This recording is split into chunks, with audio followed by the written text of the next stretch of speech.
we're making a homemade marinara, and this one harkens from Rayo's, a famous New York City restaurant. You can also find it on the store shelves. It's much more economical to make it at home. To make it, we're going to need 2 cans of San Marzano tomatoes. I highly recommend splurging for the good ones, as well as some extra virgin olive oil. I'm using pancetta to flavor, and yellow onion, garlic to your taste, as well as some oregano and fresh basil. We're also going to be using some salt and pepper. The first thing that's necessary to do is to get these tomatoes into a more reduced size. We need to break them up. You can use your hands and pour this out into a bowl, but I just like to use kitchen shears right in the can. It dirties less dishes, and who doesn't love that?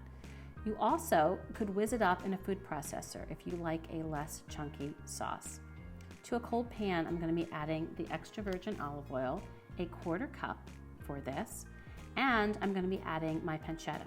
If you're using guanciale instead, or fatback or salt pork, you'd want to add it at this time and render the fat and flavor.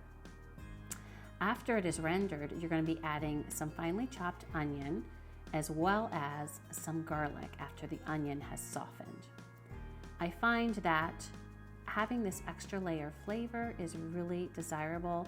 However, if you want to keep it vegetarian, you can leave the meat out and it will be very delicious. Then you're going to be adding those broken up tomatoes, both cans. And at this point, you're going to want to let this simmer for about an hour and a half until it's the thickness you like. I leave the lid off and I just check it from time to time, stirring and seeing how the thickness is. Later, I will add salt to taste, as well as some pepper. And at that point, I'm also going to add some oregano. I don't do this at the end. I like to do it about halfway through in the cooking.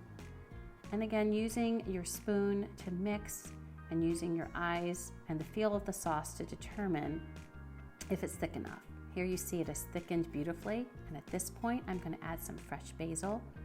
And I think the basil is really what makes this sauce shine at the end. You can see how thick and delicious this is, perfect to use now.